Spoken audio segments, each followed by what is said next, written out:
दर्शकों, स्वागत है आपका विदिशा हलचल न्यूज में। मैं हूं कृष्णकांत सिंघारी। अब देखते हैं दिन भर की खास खबरें। अवैध शराब व मादक पदार्थों के विक्रय के विरोध में कांग्रेसियों ने आबकारी अधिकारी का जलाया पुतला, कांग्रेसी रहे मौजूद।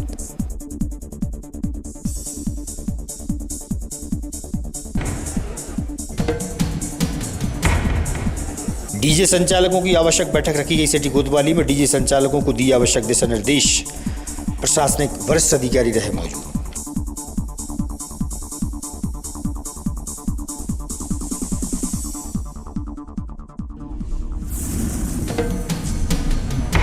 और कलेक्टर रोशन कुमार सिंह पहुंचे सिरोंज क्षेत्र के कई गांवों में। आंगनबाड़ी व स्कूलों की व्यवस्थाओं के जाने हाल, स्कूली बच्चों से किया संवाद।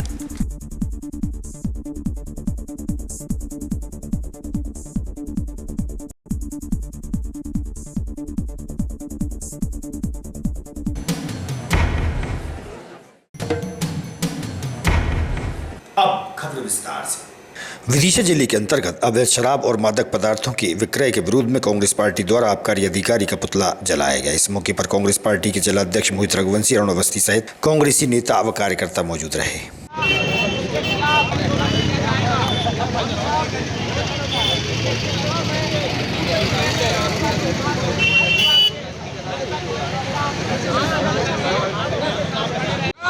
मध्य प्रदेश के अंदर शराब माफियों का इतना आतंक है। भारतीय जनता पार्टी के नेताओं के संरक्षण में पूरे प्रदेश ही नहीं, विदिशा जिले में भारतीय जनता पार्टी के नेताओं के संरक्षण में, उनके द्वारा, उनके पैसों से पूरे जिले में अवैध रूप से दारू की बिक्री की जा रही है। इसका उदाहरण में स्टेशन पे जनपद में अध्यक्ष और एक शराब कंपनी के द्वारा उनकी लाठीचार्ज हुई। मैं आपसे पूछना चाहता हूँ, क्या उन दोनों की मिली भगत नहीं थी? दारू में दिक्कत थी, अवैध बिक्री में दिक्कत थी और उसको लेकर उनकी मार कुटैया हुई है। मैं आपसे पूछना चाहता हूँ, मीडिया से भी सम्मान करता हूँ कि आप भी मुद्दा के सामने अपनी बात रखें।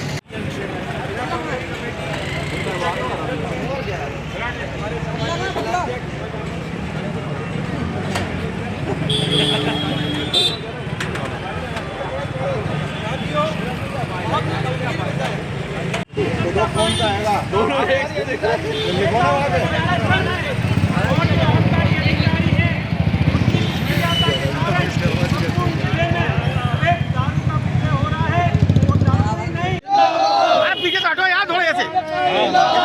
आबकारी अधिकारी होश में आओ, आबकारी अधिकारी होश में आओ,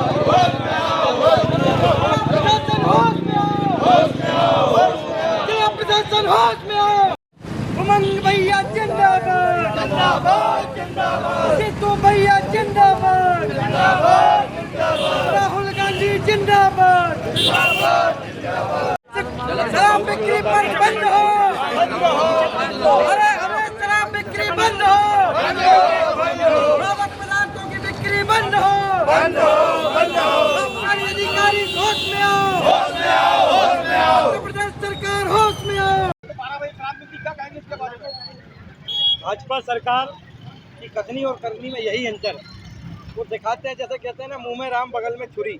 यही इनकी कथनी और करनी है। इनके सारे नेता, बड़े से बड़े नेता, वरिष्ठ नेता अवैध शराब बिक्री में संलिप्त हैं, पैसे कमा रहे हैं। वो उसी का कारण था। इसी माधवगंज चौराहे पर पिछले दो दिन पहले जो झगड़ा हुआ था, तो शहर का माहौल खराब हुआ था। उसका कारण भी अवैध शराब बिक्री। जिस तरह से भाजपा शासन और प्रशासन मिलकर साठगांठ कर अवैध मादक पदार्थों की बिक्री हो रही है शहर में। आप किसी भी चौराहे पर चले जाइए, स्कूल कॉलेजों के आसपास चले जाइए, पुड़ियाँ बिक रही हैं, पाउडर बिक रहा है, कोकीन बिक रही है, शराब अवैध रूप से बिक रही है। मैं भाजपा के सभी वरिष्ठ नेताओं से, जिले के नेताओं से और सभी अधिकारियों से तो ये आगाह करना चाहता हूँ और उनसे निवेदन भी करना चाहता हूँ कि इस अवैध रूप से शराब बिक्री और अवैध मादक पदार्थों को जल्द से जल्द रोकिए, नहीं तो कल को आपके बच्चे भी, हमारे बच्चे भी इनके आदी होंगे और आपका वो पैसा जो अवैध रूप से पैसा कमा रहे हो वो आपके काम नहीं आएगा। जिस तरीके से अवैध दारू का बिक्री हो रही है पूरे जिले के गांव में, दारू के जहाँ ठेके दिए गए हैं हमें उनसे आपत्ति नहीं है। शासकीय जहाँ ठेके हैं, जहाँ दुकानें खुली गई हैं, वहाँ पर दारू बिक्री हो, टाइम लिमिट में हो, समय पे दुकान खोले, समय पे दुकान बंद हो। रेट जो मध्य प्रदेश सरकार ने तय किए उन रेटों से ज़्यादा में दारू बिक रही है। अवैध दारू पूरे मध्य प्रदेश के नहीं, पूरे विदिशा जिले के अंदर किराने की दुकानों पर तक दारू बिकने लगी। ये बड़ा शर्म की बात है। भारतीय जनता पार्टी के नेताओं के संरक्षण में विदिशा जिले में दारू का अवैध धंधा चल रहा है, हम उसकी निंदा करते हैं। कौन सी बात कर लेते हैं, भारतीय जनता पार्टी के शासनकाल में शराब बिक रही है, अच्छी बात है, लेकिन भारतीय जनता पार्टी के लोग पिट रहे हैं। भारतीय जनता पार्टी के नेताओं की हिस्सेदारी है, पैसे का लेन देन है। अगर लेन देन नहीं होगा तो लड़ाई क्यों होती? भ्रष्टाचारी चरम सीमा पे है, अधिकारी कुंभकर्ण की नींद में सो रहे हैं, एक केस नहीं बनाते हैं। अवैध दारू के कितने केस बनाए गए, वर्षों से जहां अधिकारी जमे बैठे हैं। मोहित जी अवैध जो शराब बेच रहे हैं ठेकेदार, उनके खिलाफ तो आपकी आवाज ही नहीं निकल रही है, क्या बात है? मैं ठेकेदारों के खिलाफ ही आवाज उठा रहा हूँ। नहीं, आपने अभी रंगशाही का पुतला जलाया ना कि ठेकेदार का? ठेकेदार ने ठेका लिया है। अगर जो अधिकारी अगर उसमें मिली भगत करके दारू नहीं बिकवाएगा, ठेकेदार अपनी दुकान के लिए लॉटरी में ठेका लिया, उसका हम पुतला सिर्फ इस बात का जला रहे हैं अधिकारी का कि तुम उनको संरक्षण दे रहे हो। आपका नियम है कि 12 बजे आपको दुकान खुलवा रहे हो, आप उसमें केस बनाइए जो टाइम लिमिट है। अगला कदम हम अधिकारी के कार्यालय का तालाबंदी करेंगे। पूरे जिले के अंदर ब्लॉक मुख्यालयों पे जितनी दारू की दुकान है उनके सामने हम पुतला दहन करेंगे। दारू तो ठीक है, पाउडर भी बिक रहा है, ड्रग्स बिक रही है विदिशा में। मैं आपसे कह रहा हूँ जो चीज हो सकती है, जो मादक पदार्थ हो सकता है, हम विदिशा को धार्मिक नगरी बनाने की मांग कर रहे हैं। दूसरी तरफ भारतीय जनता पार्टी दारू बिकवा रही है। आपका आरोप है 300 गांव में शराब बिक रही है। जी, कितने गांव बिक रही है? 300 से 350 गांव है। 300 गांव की लिस्ट मेरे पास है, मैं आपको उपलब्ध करा सकता हूँ जहाँ अवैध दारू बिक रही है। विदिशा के अंदर आप देख लीजिए, 9 बजे के बाद में आम आदमी विदिशा का सुरक्षित नहीं है। आप देखोगे दारू पीकर हर ढाबे पे, हर होटल में, किराने की दुकान, गुमटी, जहाँ देखो वहाँ दारू का चारों तरफ। शहर में करीब 200 से अधिक डीजे संचालक हैं। डीजे शादी विवाह में तेज आवाज में बजाए जाते हैं, जो कि हृदय रोगियों के लिए घातक है और बीपी भी बढ़ जाता है। वहीं स्कूलों में परीक्षाएं भी चल रही हैं, विद्यार्थियों को अध्ययन में परेशानियां पैदा होती हैं। कक्षा 10 और 12वीं की परीक्षाएं भी होना है। उसी को लेकर सिटी कोतवाली में डीजे संचालकों की महत्वपूर्ण बैठक रखी गई और डीजे संचालकों को आवश्यक हिदायत भी दी गई। इस मौके पर एसडीएम क्षितिज शर्मा, एडिशनल एसपी व टीआई सहित वरिष्ठ अधिकारी मौजूद रहे। आप लोगों को मालूम है कितना साउंड करता है आपका डीजे? मतलब मालूम, साउंड की कैपेसिटी मालूम है? किसी को नहीं मालूम कितने डेसिबल? ऑपरेटर्स ने उनको बताया कि भाई 4 की जगह 2 कर लो, 6 की जगह 1 लगा लो। इस टाइप से जो बातें आपने पिछले में देखी होगी, काफ़ी सख्ती से असर भी पड़ा है। अभी एक बच्ची की डेथ हुई जो कि बहुत नेशन वाइड बहुत भयंकर वायरल हुआ विदिशा का, कि बच्ची डांस कर रही थी, उसको भी इससे जोड़ा गया कि हाई साउंड से वो आपके मतलब मजे में खलल ना आए, है ना, तो उसका साउंड कम कर लें और हम डेसिबल मीटर में चेक भी करा देंगे। और ये कागज इसकी आप लोग कॉपी का ले लो और उसको कर लें। क्या उद्देश्य था सर? ये आज एक बैठक थाना कोतवाली परिसर में बुलाई गई थी, जिसमें डीजे संचालक सभी पूरे शहर के बुलाए गए थे। इस बैठक में एसडीएम साहब, सीएसपी साहब, हमारे दोनों शहर के टीआई जवान थे और बड़ी संख्या में जो डीजे संचालक हैं सभी आए थे। मुख्यतः जो मुद्दा था वो ये था कि अभी जो शादियों का सीजन चल रहा है और अन्य जुलूस वगैरह में जो डीजे बजाए जाते हैं उसमें बड़ी तेज ध्वनि का उपयोग किया जाता है। इस संबंध में 163 BNSS या जो पुराना जैसे कि 144 हम धारा बोलते थे, उसमें तहत कलेक्टर साहब ने प्रतिबंधात्मक आदेश भी जारी कर दिया है। उसमें निर्धारित कर दी गई इंडस्ट्रियल एरिया में, साइलेंट जोन में और कमर्शियल एरिया में और रेजिडेंशियल एरिया में क्या ध्वनि की विस्तार की सीमाएं रहेंगी। वो डेसिबल जो रहेगी उसके लिए डेसिबल मीटर भी पुलिस ने बना लिया है चेक करने के लिए। तो कल रात में कई बड़ी संख्या में शादियां थी और इन शादियों के दौरान बड़ी संख्या में डीजे बज रहे थे। उसमें से अधिक ध्वनि पर पाए जाने पर 4 डीजे संचालकों के खिलाफ कार्रवाई की गई, डीजे गाड़ियाँ जब्त की गई।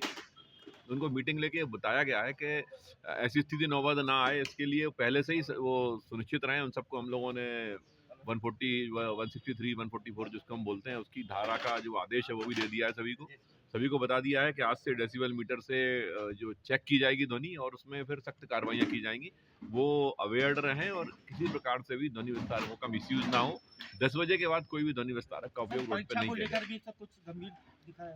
निश्चित तौर पर ये परीक्षाएं हैं और बच्चे परेशान होते हैं, बुजुर्ग परेशान होते हैं, और जिनको हाई ब्लड प्रेशर की बीमारी होती है वो परेशान होते हैं, और कई सारी शिकायतें इसमें आती हैं। जैसे ही लोग ये निकलना शुरू करते हैं, बहुत सारे फ़ोन पुलिस के पास आते हैं, तो निश्चित तौर पर सख्त कार्रवाई करेंगे। डीजे की गाड़ियाँ जब्त होंगी, FIR होगी कांग्रेचुअल ऑफेंस में, और फिर उनको दिक्कत का सामना करना पड़ेगा। इसलिए उनको आज पहले सचेत किया गया है कि आइंदा ऐसा ना हो, नहीं तो कार्रवाई की जाएगी।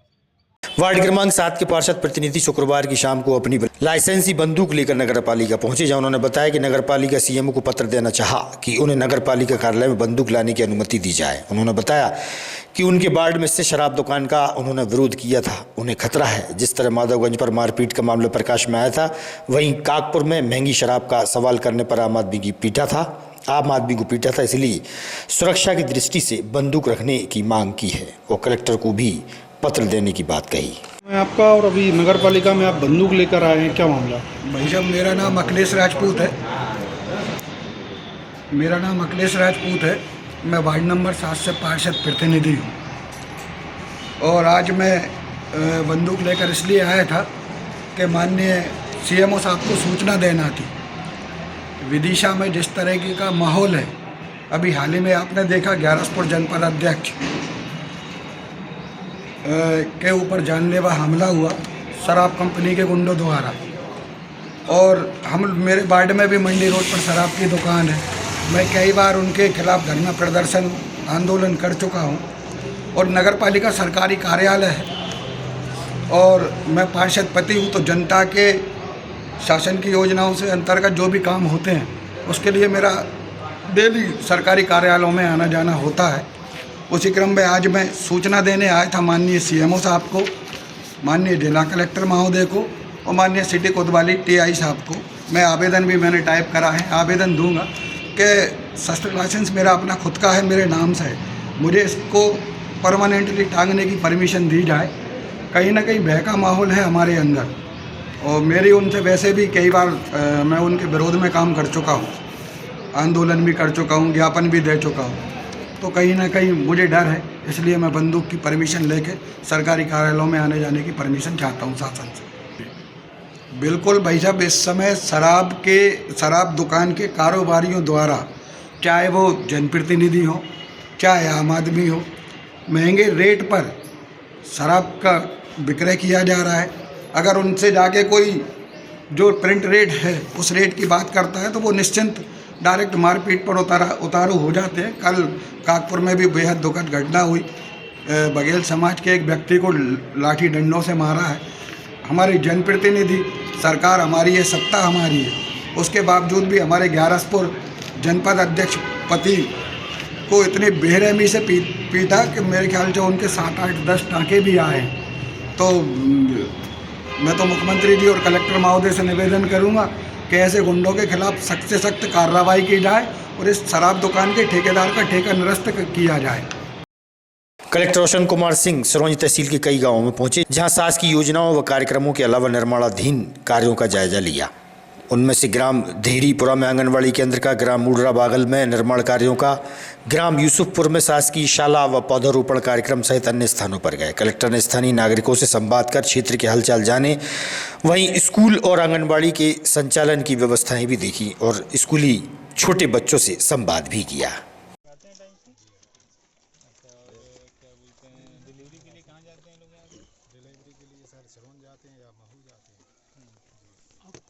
घर में तो नहीं कराते? नहीं, घर में बहुत रिस्क है ना, और स्वास्थ्य विभाग के कैंप वगैरह लगते हैं, टीके वीके यहाँ बच्चों के हो रहे हैं, इसलिए नहीं कि मतलब मैं पूछ रहा हूँ, नहीं सर होता है तो बताइए, तो सही कराएंगे। बिल्डिंग की सर जहाँ भी बनता है क्या की बिल्डिंग? स्वास्थ्य विभाग। अच्छा, उस स्वास्थ्य हो गया ऐसा क्या बनेगा? खेलने में बताओ, बाकी भी बताओ सर को, खेलने में आता है ना। खेलने में अच्छा लगता है यहाँ पे। अच्छा, और खाते हो? उल्लास भारत साक्षात्कार योजना के अंतर्गत आगामी समय में ऐसे लोगों को चिन्हित किया जाएगा या ऐसे लोगों की परीक्षाएं होंगी जो साक्षर नहीं हैं। इस संबंध में जानकारी दी गई। जी, मेरा नाम बलभद्र सिंह मीणा है। मैं बीआरसी जनपद शिक्षा केंद्र विदिशा में सदस्य हूँ। ये जो शिक्षा उल्लास भारत कौन सा है, ये इसमें योजना का ये उल्लास नव भारत साक्षरता प्रोग्राम है जो 2027 तक आयोजित किया जाना है, जिसमें ऐसे लोगों को सम्मिलित किया जाना है जो औपचारिक शिक्षा से वंचित हैं, जो 18 वर्ष से अधिक आयु वाले, उसमें कोई भी किसी भी उम्र के हो सकते हैं। इसमें ऐसे लोग भी सम्मिलित हो सकते हैं जो बीच में पढ़ाई छोड़ गए हों, लंबे समय से उन्होंने शिक्षा से वंचित रहे हों, या इनके डॉक्यूमेंट्स गुम हो गए हों, और जो बिल्कुल पढ़े लिखे ना हों, उन लोगों के लिए ये प्रोग्राम आयोजित किया जा रहा है। कब से कब होगा? ये इसकी जो परीक्षा 16 तारीख को आयोजित की जा रही है। इसमें लगभग हमारे 325 केंद्र बनेंगे, जिसमें लगभग 16,773 के करीब परीक्षार्थी सम्मिलित होंगे, और इनके लिए कोई समय निश्चित नहीं है, पूरे समय कभी भी आकर अपनी परीक्षा। इसका मुख्य उद्देश्य क्या साक्षरता से सारे धार में लेके आना है? हाँ, इनके लिए मतलब जो अपनी औपचारिक शिक्षा से वंचित रह गए हैं, उनके लिए उसमें मुख्य धारा में जोड़ने का प्रयास किया जा रहा है, तो अपनी अपेक्षित दक्षताएं पूरी कर लें।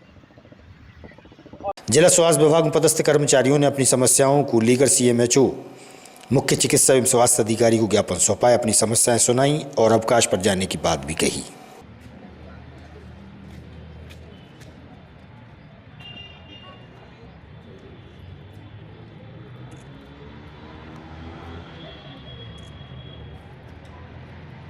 नाम मोहित राव है। मैं all India association of community health officer के प्रदेश अध्यक्ष हूँ। आज किस तरीके की मांग की गई है? दोस्त मोबाइल निकालें। हम लोग यहाँ सभी पूरे विदिशा के सामुदायिक स्वास्थ्य अधिकारी अपनी कुछ मांगे हैं जिनके लिए हम एकत्रित हुए हैं, जिसमें सबसे पहला मुद्दा है हमारा उज्जैन जिले में हमारे सामुदायिक स्वास्थ्य अधिकारियों की सेवा समाप्ति कर दी गई है वहाँ के सीएमएचओ सर के द्वारा, तो उसके संबंध में भी हम ज्ञापन प्रेषित करने आए हैं। और दूसरा ये है कि विदिशा जिले में केवल सीएमएचओ महोदय द्वारा सिर्फ सीएचओ के लिए सार्थक ऐप से अटेंडेंस के लिए आदेशित किया गया है, जबकि फील्ड में और भी स्टाफ है उनको भी। और दूसरी चीज़ हम उसका इसमें ये बोलते हैं कि भाई जैसे कि हमारे और भी काम, अगर अकेला सीएचओ सिर्फ अगर एक संस्था पे ही बैठा रहता तो हम मान सकते थे कि उसको लगाना संभव था, किंतु हमको फील्ड में भी जाना रहता है, हमारी VHND रहती है, उसके अलावा हमारी विजिट रहती है, क्लिनिक भी हमको ऑर्गेनाइज करना रहते हैं। हमारे अंडर में एक गांव नहीं रहता, कम से कम 10 से 11 गांव रहते हैं एक सब सेंटर में, तो वहाँ पे कहीं पे नेटवर्क की समस्या भी रहती है, जिस वजह से सार्थक ऐप से उपस्थिति लगाया जाना संभव नहीं है। उसी के संदर्भ में हम सब यहाँ पे पूरे सामुदायिक स्वास्थ्य अधिकारी विदिशा एकत्रित हुए हैं। लगभग कितनी संख्या होगी? हमारी लगभग 170 के समथिंग संख्या है अभी इस समय यहाँ उपस्थित हुए हैं। रजनी यादव सीएचओ। किस तरह की समस्या है आपकी और क्या क्या मांग है, किससे मांग है? हम लोगों की सीएमएचओ सर से एक ही मांग है।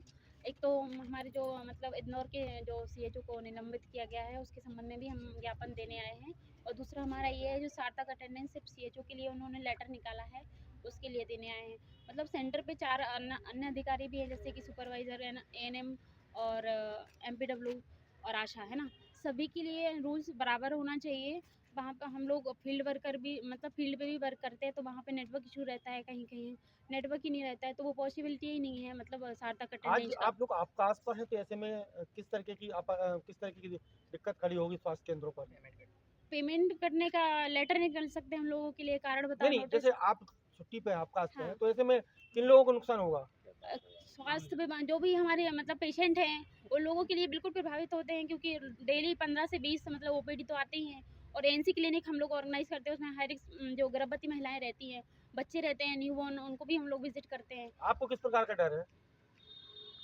जैसे क्या आपने परेशानी आ सकती है आपको? हम लोग परेशान दिक्कत मतलब यहाँ से कुछ है कार्रवाई हो सकती है क्या? हाँ, कार्रवाई बिल्कुल हो सकती है। पेमेंट करने का लेटर और धमकियाँ मिल सकती हैं, कारण बताओ नोटिस मिलेंगे कि नहीं तुमको करना ही है। और हर चीज़ के लिए सिर्फ हम लोगों को ही टारगेट करते हैं शुरू से लेके अभी तक। हम लोग को ऑलरेडी सभी स्टाफ से बढ़ के हम लोगों को काम मिले हैं, बहुत सारे पोर्टल दिए हुए हैं, अनमोल पोर्टल हो गया, एनसीडी हो गया, और जो टीबी की जो भी एंट्रियाँ रहती हैं वो भी हम लोग सारे करते हैं, मेडिसिन इंडियन भी हम ही लोग करते हैं। मतलब बहुत सारे काम है हम लोगों के जो एक्सप्लेन नहीं कर सकते। उसके अलावा हम लोग पे सारा उस काम के अलावा भी अधिकारियों का दबाव भी सिर्फ हम ही लोग सहन करते हैं, बाकी अन्य अधिकारियों को ये लोग कुछ नहीं बोलते, सिर्फ सीएचओ वही हर चीज़। आज की खबरों को देते ही पर विराम। आगामी खबरों के लिए आप देखते रहिएगा विदिशा हलचल न्यूज। रहिए अपडेट। नमस्कार।